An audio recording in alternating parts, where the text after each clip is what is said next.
सुप्रभात छात्रों। हम देख रहे थे कितने प्रश्न करो यह खंड काव्य जो है ममता कालिया का।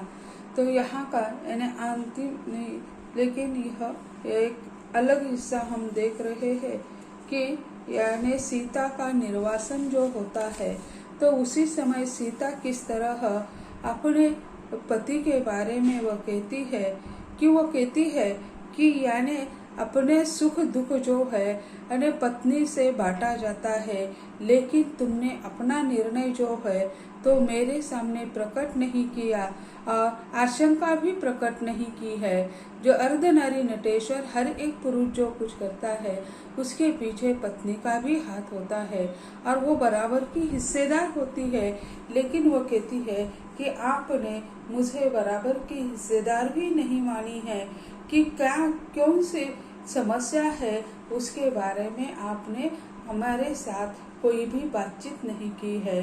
भूले तुमको वे सारे सूचि मंत्र व्याधि के ब्याह वेदी के समभागी थे हम दोनों, सुख के दुख के जीवन के तुम वह सारे जो शादी के समय जो रस्में ली थी, 7 फेरे लिए थे, जो ब्याह के वेदी पर जो हमने निश्चित कर दिया था कि 7 जन्म तक हम एक साथ रहेंगे, सहभागी होके हम दोनों सुख और दुख में हम दोनों भी सहभागी होने वाले थे, ऐसा उसी समय वचन दिया था। लेकिन उस वचन को आप शायद भूल गए हैं, इसी कारण यह आपने निर्णय ले लिया है। सौमित्र सुमंत न बोले जब चले मुझे ले रथ में, वे मात्र वचन पालक थे क्या कहते मुझसे पथ में। सौमित्र जो है रथ को चलाने वाला, सुमंत्र जो उनके महामंत्री है, तो वे यानी मुझे रथ पर बिठाकर ले गए, लेकिन वे क्या थे, वचन के पालक थे, आपके आज्ञा का पालन करने वाले वे थे। इसी कारण रास्ते में पथ में वे मुझसे कुछ नहीं बोले, मैंने कुछ पूछा भी नहीं, क्योंकि मेरी इच्छा थी एक रात्रि यानी आश्रम में बिताने की, लेकिन नियति ने क्या मेरे पल्लू में भर दिया था यह मुझे पता नहीं था। इसी कारण मैं अंधविश्वास में या तुम्हारे प्रेम में अंधी होकर चल रही थी। सौमित्र कुछ नहीं बोले या सुमंत नहीं बोले, यानी क्योंकि वे आपके आज्ञा का पालन करने वाले थे। मार्ग में कुछ हुए अपशकुन, अंतर तक दहल उठा था, मैंने लक्ष्मण से पूछा वह फिर भी मौन रहा था। मार्ग में कई अपशकुन हो गए, मुझे तो वो छोड़कर आने वाले ये तो पता था नहीं है, लेकिन जब हम रथ से जा रहे थे उसी समय कब अपशकुन हो गए, लेकिन उसी समय मेरा दिल दहक उठा। यानी क्या है, अरे आप तो मिले नहीं हैं, फिर भी यानी मन आशंकित था कि अब क्या होने वाला है। यानी मन की भावना बहुत अच्छी थी, ऋषि मुनियों से मिलने के लिए हम जा रहे थे, लेकिन ऐसी कोई अप्रिय घटना घटित हो गई, उससे मेरा दिल दहक उठा। उसी समय मैंने लक्ष्मण से कई प्रश्न पूछे, फिर भी लक्ष्मण मौन रहे, उन्होंने कुछ भी नहीं बोला, वह शांत रहे। विश्राम गोमती तट पर सबने आश्रम में पाया, प्रातः चले फिर रथ पर, जल्दी गंगा तट आया। यानी गोमती नदी के किनारे हमने सबने विश्रांति ले ली। यह एक स्त्री है, बाकी सौमित्र है, सुमंत है, लक्ष्मण है, लेकिन वह अकेली है। सभी ने गोमती तट पर विश्राम कर दिया नदी के किनारे, और प्रातः चले पर रथ पर, जल्दी गंगा तट आया। यानी सुबह सुबह जल्दी वहीं से निकल गए और गंगा तट पर आ गए। देखती रही मैं अपलक उज्जवल गंगा की धारा, मन अस्त व्यस्त हो आया, उत्साह गया कुछ मारा। यानी वो उत्साह से यानी उस सफेद गंगा या स्वच्छ गंगा को मैं देखती रही। ऐसे वो कहती है उज्जवल गंगा की धारा, यानी स्वच्छता का प्रतीक गंगा को माना जाता है। तो वो कहती है अपलक यानी बिना आंखें मूंदे मैं उसे देख रही थी, उस उज्जवल गंगा की धारा को। मन अस्त व्यस्त हो आया, उत्साह गया कुछ मारा। यानी आश्रम, ऋषि मुनि के आश्रम में जाने की जो लालसा थी, इसी कारण तो हम यहाँ आए थे। और मन उस गंगा को देखकर प्रसन्न हो गया था, लेकिन जो आस्था थी यानी जो उत्साह था वो कई गुना कम हो गया था। दक्षिण तट भी आ पहुंचा, सर्वत्र मौनता छाया, कुछ दूर चले फिर पैदल, विस्तार विजन का आया। दक्षिण तट पर यानी जहां आपने मुझे छोड़ने के लिए बताया था, वह जगह भी आ गई। सभी जो है सभी मौन थे, कुछ भी बोल नहीं रहे थे। कुछ दूर चले फिर पैदल, यानी उसे रोक लिया, यानी उनका जो वाहन था वही रथ था, वहीं पे रोक दिया और कई दूर तक वे यानी पैदल चले गए, क्योंकि राम ने कहा था कि यानी सुदूर वन में छोड़कर आ जाओ। इसी कारण सुदूर वन उन्होंने ढूंढ लिया और वहां तक वो पहुंच गए। सौमित्र थे, सुमंत थे, लक्ष्मण थे, सभी शांत थे, कुछ भी कोई बोल नहीं रहे थे। दक्षिण तट पर भी आ पहुंचा, सर्वत्र मौन था छाया, सभी मौन थे। कुछ दूर चले फिर पैदल, विस्तर विजन का आया। यानी कई क्षण या कई दूरी तक वे सभी पैदल चले गए और उसी समय एक विजन आया, विस्तार विजन, बहुत बड़ा जंगल वहीं पे आ गया। देवर की मुख आकृति को देख हुई तनिक शंकित मैं, क्षण भर अवकाश न रखा, वे रक्षक थे रक्षित मैं।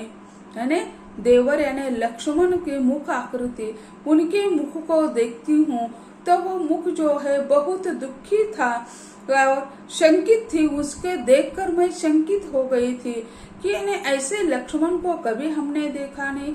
14 साल वनवास में उनके साथ थे, हंसता खिलता कमल जैसे फूल वाला ये चेहरा आज दुखी क्यों है, यह उनके समझ में नहीं आ रहा था।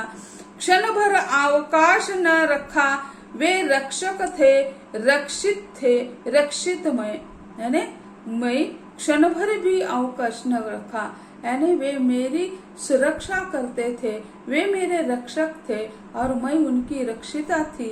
उनका मेरा रक्षण करना उनका काम था।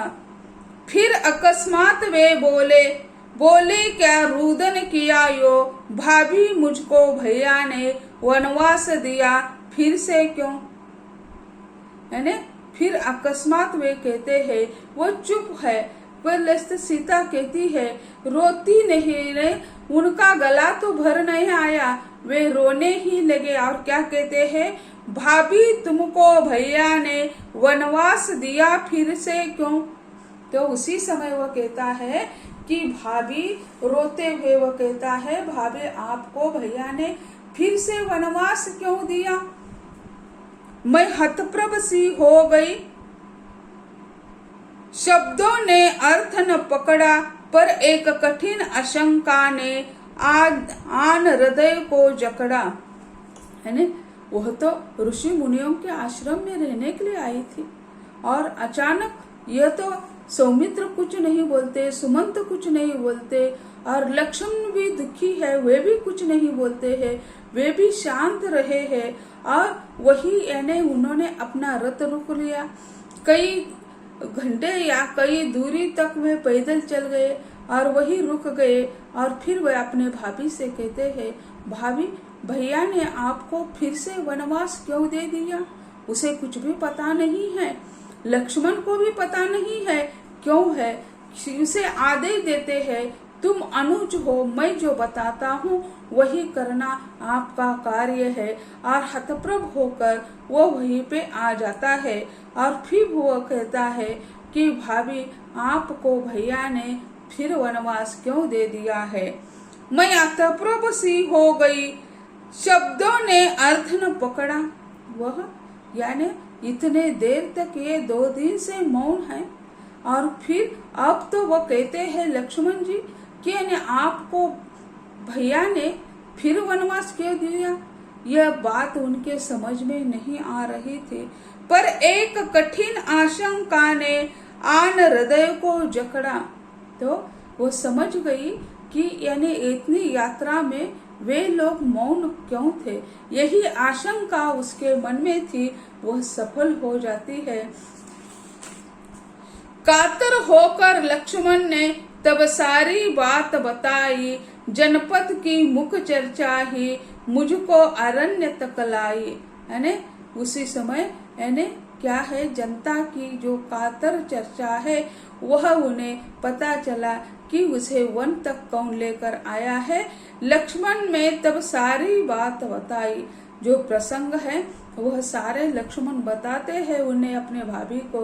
तब वो कहती है, जनपद की मूक चर्चा ही मुझको अरण्य तक ले आई। तो वो कहती है कि लोग जो बातें करते हैं, चर्चा करते हैं, उन बातों ने ही मुझे यानी यहाँ तक भेज दिया है।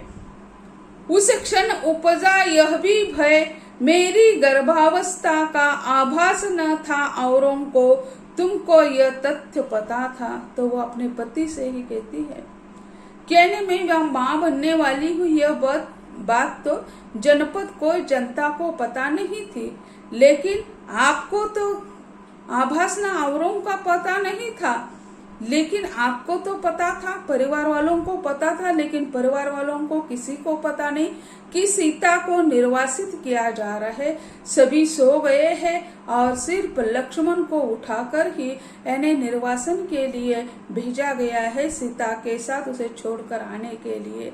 तो वो कहती है कि ठीक है, मंजूर है, जनपद यानी लोगों में चर्चा होती है, उसी की वजह से आपने तो मुझे छोड़ दिया, मंजूर है, लेकिन मैं माँ बनने वाली हूँ, यह बात तो जनता को पता नहीं थी, आपको पता थी। इसी कारण उसके संरक्षण के लिए, उसकी सुरक्षा के लिए तो आपको मुझे वन नहीं भेजना चाहिए था। लेकर भी अग्नि परीक्षा त्यागा जिस पुरुषोत्तम ने, क्या उनसे आशा करती स्वीकारेंगे सुत अपने। यानी वो कहती है कि यानी श्रीलंका से लंका से आते समय मैंने तो अग्नि परीक्षा दे दी थी, तो इसी कारण त्यागा जिस पुरुषोत्तम ने, फिर यानी तुम तो हमारे साथ हमेशा थे, फिर हम लंका में थे, लेकिन दिल से सारी तरफ से हम आपके पास थे, फिर भी मैं अग्नि परीक्षा देकर आ गई और फिर भी आपने त्याग दिया। क्या उनसे आशा करती स्वीकारेंगे सुत अपने। यानी अगर आपने मुझसे इतना छल किया कि यानी अग्नि परीक्षा देनी पड़ी और उसके बाद राज्य में वापस आ गए, तो बाद में आपने हमें त्याग दिया, हम अपने पुत्रों से क्या आशा करते हैं कि वे हमें यानी स्वीकारेंगे या आपको अपने बच्चे स्वीकारेंगे, क्या यही आशा हम कर सकते हैं। तो वो कहती है मन ही मन कि वे आपको नहीं स्वीकारेंगे, यही उम्मीद करते हैं। इसलिए सोड़ सब लज्जा लक्ष्मण से बोल उठी मैं, तुम भी यह देखो देवर इस गर्भ से हूँ मैं। तो इसलिए वो कहती है कि यानी कोई लोग लज्जा शर्म होती है बात, फिर भी वो कहती है कि मैंने ये सब कुछ छोड़ दिया। और वह कहती है अपने देवर से, देखो देवर, यानी इस वक्त मैं गर्भ से हूँ, यानी इस वक्त मैं माँ बनने वाली हूँ और आपके भैया ने मुझे छोड़ दिया है, यह बहुत दुख की बात है। वह ऐसे कहती है कि वह कहती है कि शर्म स्त्री को होनी चाहिए, फिर भी मैंने ऐसी आपत्ति मुझ पर आ गई, इसी कारण मैंने अपने दिल की बात उस पर छोड़ दी, यानी अपने लज्जा सब कुछ छोड़ दिया मैंने। यानी देखो देवर जी, मैं माँ बनने वाली हूँ। तब ग्लानि और लज्जा से लक्ष्मण हो गए कंटकित, जो योग्य नहीं है मेरे सुनहरे को करे न बाधित। तो लक्ष्मण बहुत लज्जित होते हैं और वह कहते हैं कि यानी लज्जा से और ग्लानि से कहते हैं, यह हमारे परिवार के लिए, हमारे लिए यह योग्य नहीं है, यानी यह सुनकर भी हम कुछ नहीं कर सकते हैं। तो ऐसे लक्ष्मण अपने भाई के कर्तृत्व के यानी साक्षीदार है, फिर भी एक राजा का विरोध नहीं कर सकते हैं। तो छात्र आज हम यही कहते हैं, अगले लेक्चर में अगले बारे में चर्चा करेंगे। धन्यवाद।